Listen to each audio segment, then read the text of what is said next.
വയോധികനെ പുഴയിൽ മുക്കി കൊല്ലാൻ ശ്രമിച്ച കേസിൽ ഒരാൾ അറസ്റ്റിൽ. കൂറ്റമ്പാറ കല്ലായി അബ്ദുസൽമാനെയാണ് മലപ്പുറം പൂക്കോട്ടുപാടം പോലീസ് അറസ്റ്റ് ചെയ്തത്. മുഖ്യപ്രതി ഉൾപ്പെടെ 2 പേർ ഒളിവിലാണ്.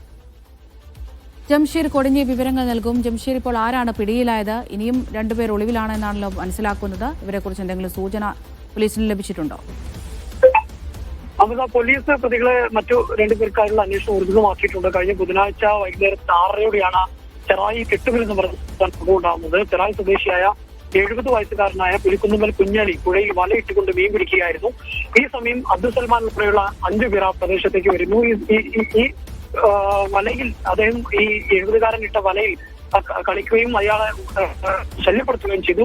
ഇത് ചോദ്യം ചെയ്ത വൈരാഗ്യത്തിലാണ് പ്രതികൾ കുഞ്ഞാലിയെ വെള്ളത്തിൽ തടഞ്ഞു വെച്ചുകൊണ്ട് മർദ്ദിക്കുകയും തുടർന്ന് തല പിടിച്ചുകൊണ്ട് വെള്ളത്തിൽ മുക്കുകയും ചെയ്തത്.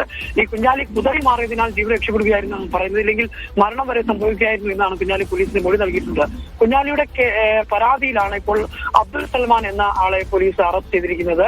ഈ അബ്ദുൽ സൽമാൻ നേരത്തെയും പല കേസ്, അതായത് കഞ്ചാവ് കൈവശം വെച്ചതിനും ഒരു കേസിൽ 11 കിലോയോളം കഞ്ചാവ് കൈവശം വെച്ചതിന് കോട്ടയൂർ പോലീസും 182 കിലോ കഞ്ചാവും 1 കിലോ ഹാഷയും കയ്യിൽ വെച്ചതിന് എക്സൈസ് ഒക്കെ നേരത്തെ ഇയാളെ പിടികൂടിയിട്ടുണ്ട് എന്നുള്ളതാണ്. ഇയാൾക്കെതിരെ കേസുണ്ടെന്നാണ് പോലീസ് പറയുന്നത്. ഏതായാലും ഇതുമായി ബന്ധപ്പെട്ട് 2 പേരെ കൂടി ഇനി പിടികൂടാനുണ്ടെന്നാണ് പോലീസ് പറയുന്നത്. ഇവർക്കായുള്ള അന്വേഷണം പോലീസ് ഊർജിതമാക്കിയിരിക്കുകയാണ്.